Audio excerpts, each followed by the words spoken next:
Sebelum melanjutkan video ini, agar kami tetap semangat dalam berbagi, silakan bantu kami untuk like, comment, subscribe, dan share.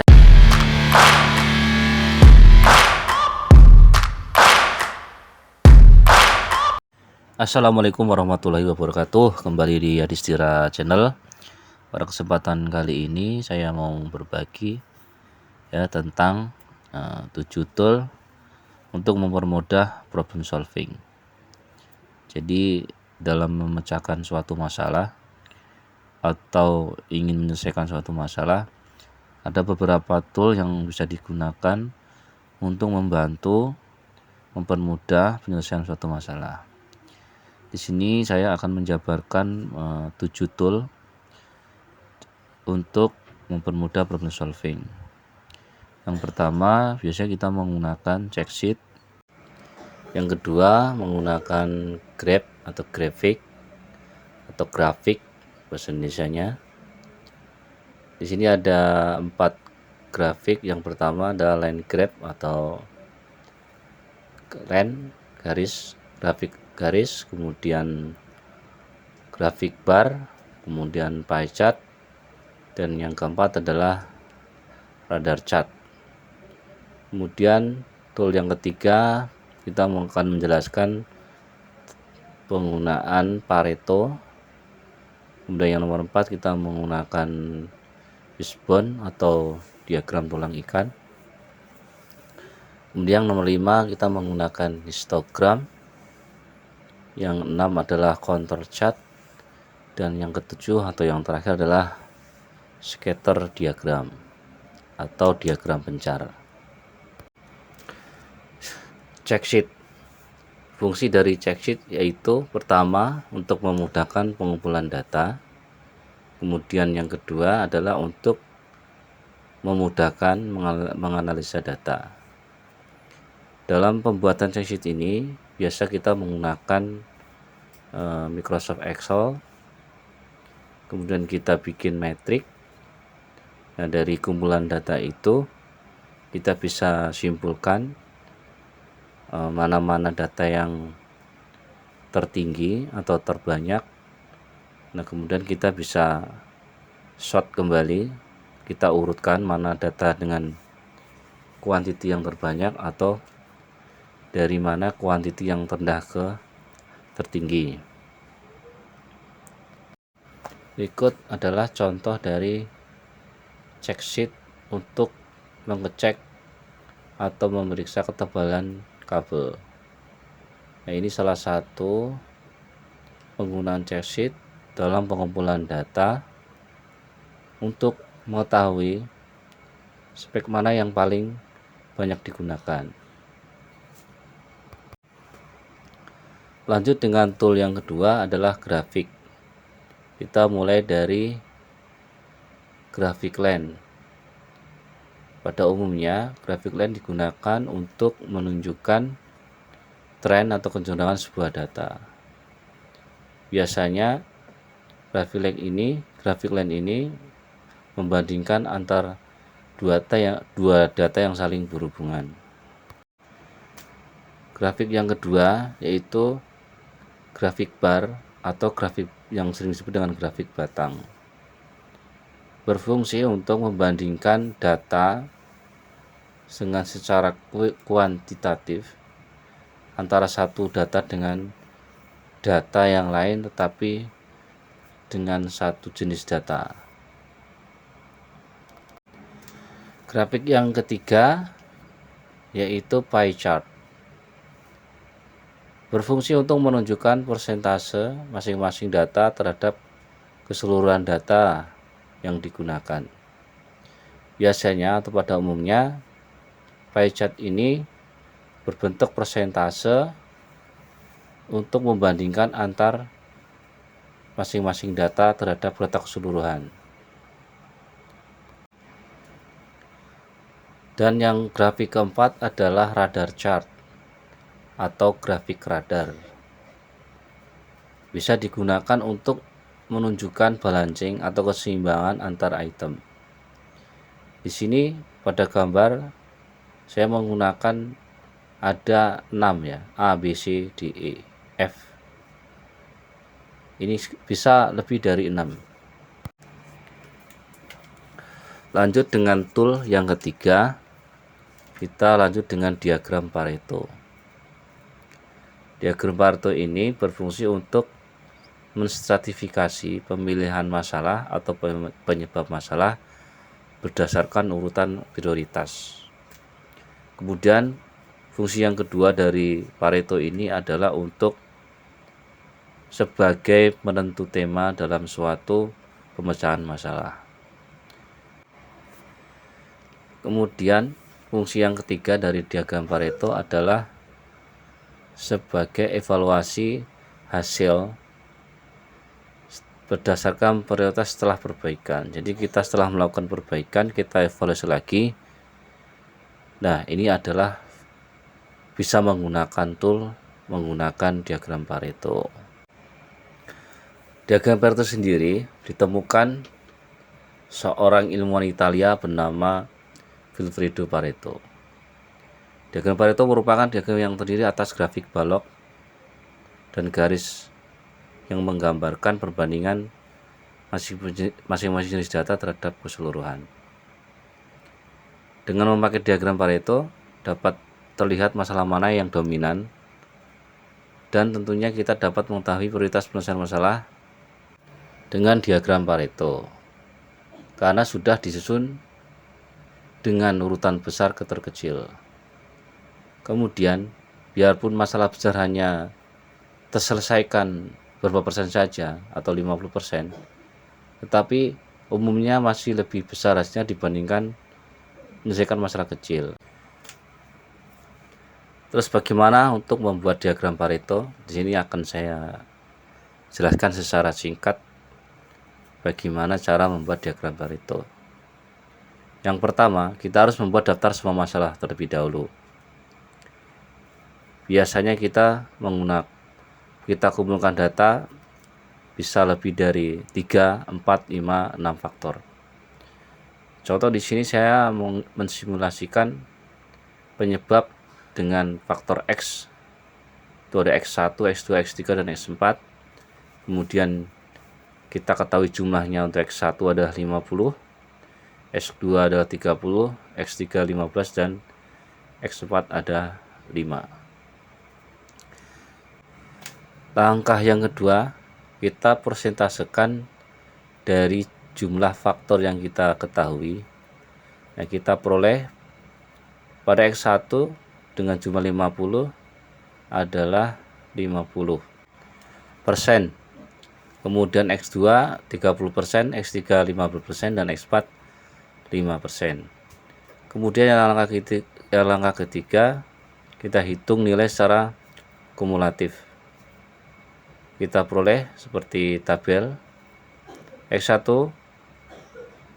50%, kemudian ke X2 80, X3 menjadi 95%, dan pada faktor X4 kita peroleh secara kumulatif adalah 100%. Ini menggunakan Microsoft Excel.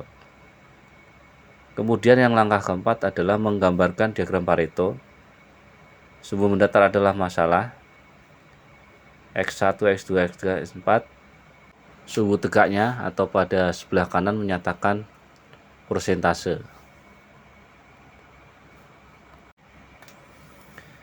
Tool yang berikutnya yaitu diagram sebab akibat atau fishbone, atau sering disebut dengan diagram tulang ikan. Fungsi dari diagram fishbone ini adalah untuk menunjukkan hubungan antara faktor penyebab dan akibatnya. Kita lihat seperti pada gambar, kita ketahui ini adalah kerangka dari bentuk dari diagram fishbone. Biasanya untuk diagram fishbone itu menggunakan ada faktor penyebab dan faktor akibat. Pada faktor penyebab biasanya kita menggunakan dengan metode 4M1E. M yang pertama adalah man atau manusia, kemudian M yang kedua adalah machine atau mesin, M yang ketiga material, dan M yang keempat adalah method, dan yang plus 1E adalah environment atau lingkungan. Nah, ini adalah kemungkinan faktor yang menjadi penyebab dari suatu masalah.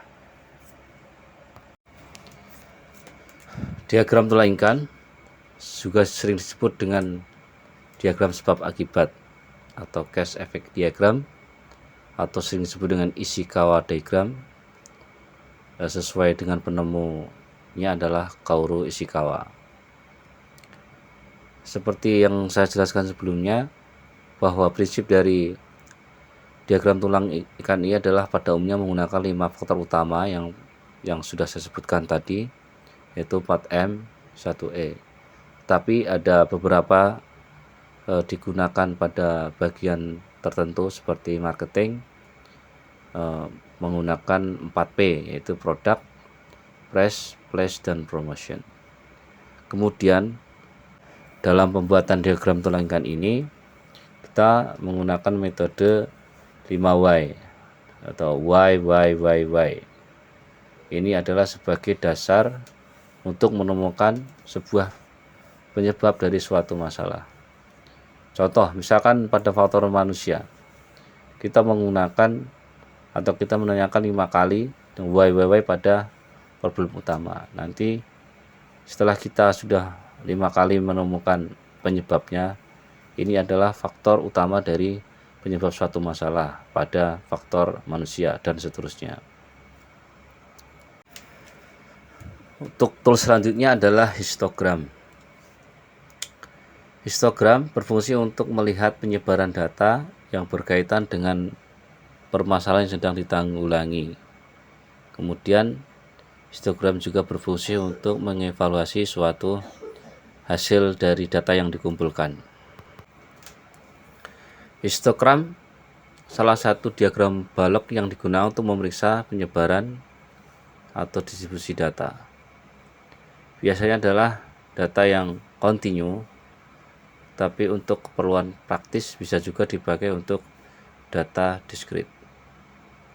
Data dikelompokkan dengan menunjukkan kelas atau rentang nilai tertentu. Kemudian kita cari frekuensi data-data yang ada berdasarkan kelasnya. Berikut adalah salah satu contoh bentuk histogram. Pada gambar sebelah kiri menunjukkan bahwa ada sebuah kumpulan data yang menjadi sumber dari pembuatan histogram. Kemudian kita olah menggunakan Microsoft Excel. Pada sebelah gambar pada kanan kita peroleh contoh, ada tanda LSL atau kita sering dengan sebut lower specification limit.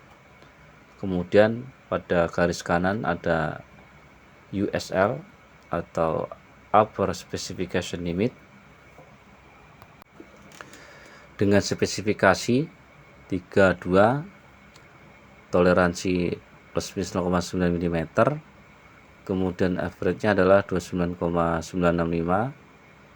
Dengan jumlah data kita adalah dari 80 data. Biasanya histogram ini digunakan untuk pembuatan CPK atau kapabilitas untuk mengecek kemampuan suatu proses. Berikut adalah bentuk-bentuk jenis dari hasil histogram. Di sini saya gambarkan ada 5 bentuk. Ada normal histogram, jadi yang paling bagus adalah normal histogram ya.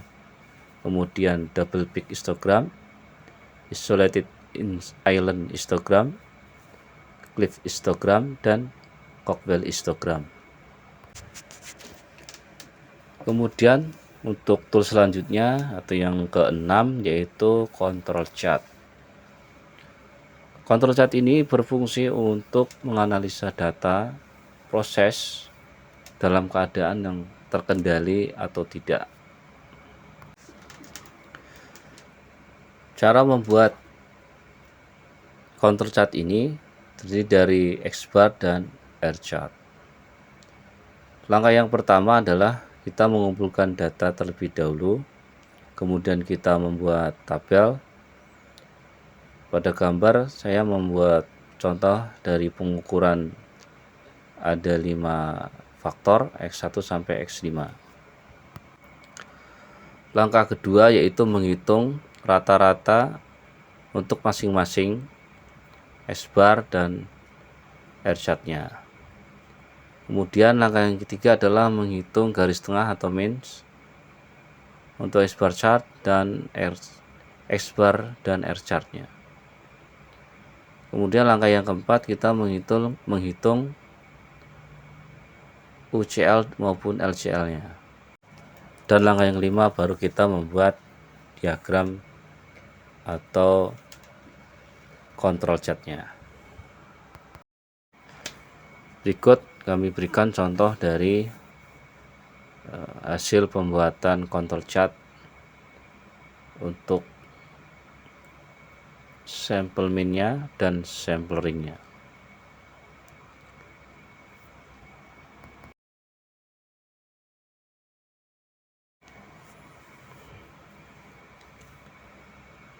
Dan tool yang terakhir yang digunakan untuk memecahkan suatu masalah, kita menggunakan scatter diagram atau sering disebut dengan diagram pencar.